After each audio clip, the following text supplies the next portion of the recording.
For 4 decades, the Ram Janmabhoomi movement, or the campaign to build a Ram Mandir in Ayodhya, was the defining calling card of the BJP-RSS-VHP combine.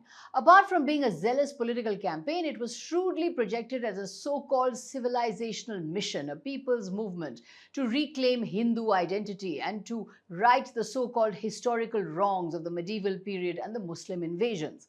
In practice, it became one of the most consequential exercises in politico-religious mobilization in independent India. Over the decades, Hindu rage was deliberately and systematically whipped up. Religious identity was weaponized and transformed into political identity. Secularism was portrayed as the great enemy. Muslims were repeatedly cast as the hated other. The purpose? Consolidate the Hindu vote and propel the BJP to national power. As a young journalist, I remember well reporting on the Hindutva mobilization of the late 1980s and early 1990s. I filed many reports on the feverish atmosphere and the thunderous slogans that echoed across North India. सौगंध राम की खाते हैं, हम मंदिर वहीं बनाएंगे, जो हिंदू हित की बात करेगा वही देश में राज करेगा, जिस हिंदू का खून न खौले, जो राम के काम न आए.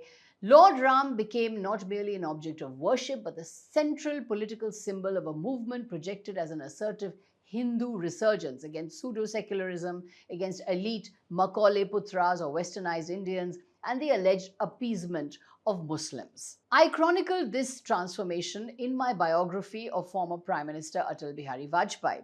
When the BJP was founded in 1980, Vajpayee declared that its guiding philosophy would be Gandhian socialism. But Gandhian socialism was an utter failure electorally. After successive defeats culminating in the BJP's reduction to just 2 Lok Sabha seats in 1984, Vajpayee stepped aside and L.K. Advani assumed leadership. Desperately searching for an issue that could transform the BJP's electoral fortunes, Advani lit upon the Ayodhya dispute, then largely a localized issue but already being fanned by the VHP. What followed reshaped Indian politics. A new entity trundled into public life, the Ram Rath. Rickety but menacing, decorated with religious motives but carrying an out-and-out political message. Through melas, yatras, religious congregations, processions, and jagarans, the Ram Janmabhoomi campaign expanded into a nationwide political movement. The Rath Yatra became its defining image. The BJP's landmark Palampur resolution of 1989 formally embraced the Ram Mandir as its mission. From that moment, the road to Ayodhya became the road to New Delhi. The BJP's pivot from the more restrained Gandhian socialism of the Vajpayee variety to the high-pitched Ram Janmabhoomi movement spearheaded by L.K. Advani transformed the BJP from a marginal political party into India's dominant electoral force. This history explains why the recent allegations, theft, embezzlement, and misuse of funds relating to the Ram Mandir Trust are so profoundly significant. These allegations are an earthquake. They strike at the very ideological foundations upon which the BJP has built its political identity over the last 4 decades. Ram Mandir was the BJP-RSS's rallying point, its moral compass, its electoral launchpad, and the vortex around which 4 decades of mobilization revolved. Allegations of corruption, therefore, threaten the credibility of the entire political project built around it. This is not merely a blow, it is an assault on the foundations, one with the potential to shake the entire edifice. The Narendra Modi-led BJP cannot distance itself from this controversy. At every decisive stage, the party consciously made the Ram Mandir the centerpiece of its political identity. Senior BJP leaders marched alongside Advani during the 1990 Ram Rath Yatra.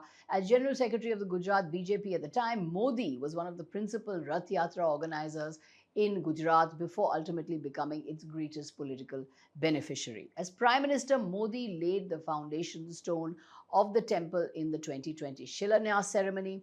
4 years later, he served as the Mukhya Yajman, chief patron at the Pran Pratishtha, presiding over a consecration ceremony held just months before the 2024 general elections. In any constitutional democracy, it is extraordinary for an elected head of government to conduct consecration rituals in a place of worship. The ceremony was much more than just a religious occasion. It was also a political spectacle. The Modi-led BJP cast aside all existing pretense of a separation between religion and politics. The Ram Mandir became inseparable from the Narendra Modi personality cult. Nor was the intertwining merely symbolic. The Ram Mandir Trust includes long serving RSS and VHP functionaries, religious figures associated with the wider Hindutva movement, as well as senior bureaucrats from the Uttar Pradesh government. Modi's former principal secretary, Nripendra Mishra, oversaw the construction of the Ram temple in Ayodhya. If the temple represented what Modi described as a great moment of civilisational justice, then it follows logically that the present allegations present a fundamental moral and existential challenge for the BJP. For years, the BJP claimed that the Ram Mandir movement elevated its politics above ordinary electoral calculations. It portrayed itself as a quasi-religious custodian of Hindu dharma. The Ram temple became a source of religious legitimacy unavailable to the BJP's rivals. That claim is now under a very dark cloud. In its 2019 Ayodhya verdict, the Supreme Court described the demolition of the Babri Masjid as an egregious violation of the rule of law. Politically, however, the movement around the demolition became the BJP's leap into national dominance. For this egregious violation of the rule of law, the Modi government has even awarded a Padma Bhushan, India's third highest civilian award, to Sadhvi Ridhambara, a temple activist famous for shouting Ek Dhakka Aur Do, Babri Masjid Tod Do on 6 December 1992, the day when Sangh Parivar Kar Sevaks tore down the Babri Masjid. Today, the allegations are multiplying. The Ram Mandir Trust faces questions over the 2022 land purchases it made. The Nirmohi Akhara has accused the VHP of financial mismanagement. There are allegations of digital fraud. Most serious of all are the allegations that temple staff and trust functionaries siphoned off millions from the offerings of ordinary devotees who made these offerings with piety. The mainstream media may seek to play down the significance of the Mandir scam allegations, but history offers a cautionary lesson. Major corruption scandals can be fatal. The Bofors controversy fatally damaged Rajiv Gandhi's government, while allegations surrounding the Commonwealth Games and the 2G spectrum allocation destroyed the UPA's second term. Corruption scandals can quickly puncture political narratives and erode moral authority. The BJP's response has been striking. PM Modi has not uttered a word and is still maintaining a studied silence on the Ram Mandir allegations.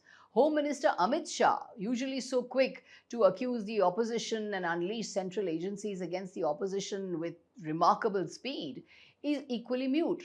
Uttar Pradesh Chief Minister Yogi Adityanath has resorted to familiar shrill whataboutery about the opposition, having its mouth glued with Fevicol over alleged irregularities in the Waqf board. This is nothing but whataboutery. What has the Waqf board got to do with allegations concerning the Ram Mandir Trust? Diversion won't work. The issue before the country is simple. Were devotees' offerings stolen? And if so, who is responsible? VHP leader and Temple Trust General Secretary Champath Rai's resignation on moral grounds can't be a convenient escape hatch or a scapegoat. Accountability needs to travel to the very top, to those whose politics have been inseparable from the Ram Mandir for 4 decades. The investigation raises many questions. The Uttar Pradesh government's SIT appears less like an independent probe, more like an in-house exercise. More puzzling still, the FIR was registered only after the SIT submitted its preliminary report and after a member of the Ram Janmabhoomi Trust lodged a complaint. This raises an obvious question. Was the trust or the trust member who filed the FIR shown the SIT's findings before the FIR was filed? Ordinarily, if a cognizable offence is disclosed, an FIR precedes the investigation, not the other way around. Something is fishy. Had allegations of this magnitude surfaced in an opposition ruled state, the Enforcement Directorate or ED would likely have swooped in and invoking the Prevention of Money Laundering Act and pursuing the alleged proceeds of crime, ED would have prosecuted the case. Here, by contrast, the investigation appears carefully contained within the state government machinery. When the BJP claimed the Ram Mandir as its greatest political triumph, it invited the nation to share ownership of that triumph. It cannot now argue that accountability for the Mandir's functioning belongs to somebody else. Modi and Shah's studied silence is itself a political statement. If allegations of financial misconduct are substantiated, then it will not be simply that money was stolen. It will be that public trust and public devotion have been raided over the years. For 4 decades, the BJP claimed Hindutva was its spiritual purpose. Yet today, Hindutva has been exposed as hollow, a political project based on perpetual mobilization, politics of rage, hate, and grievance, and of divisive polarization. It has been post-independent India's greatest political sleight of hand, India's great deception. Politics and religion have been inverted by the Ram Janmabhoomi movement of the Sangh Parivar. The language was devotional, the methods were relentlessly political. Faith became a campaign strategy. The temple became less a place of worship, more an instrument of electoral conquest. That is why the Ram Mandir corruption scandal is so very consequential. It strikes at the ideological core of the BJP's political project. A movement that claimed to embody Hindu Dharma now finds itself confronting allegations that cut to the heart of its own well-promoted image. In the BJP's quest for power, religion supplied the symbolism, politics reaped the dividends. Religious rituals were ostentatiously performed, but where were the values of religion? The values that the figure of Lord Ram embodies: truth, honesty, compassion. These were conspicuously absent from the politics the BJP conducted in Lord Ram's name. The BJP now owes the country an answer to a profoundly uncomfortable question. Was the Ram Mandir movement ever truly a mission, or was it always about commissions?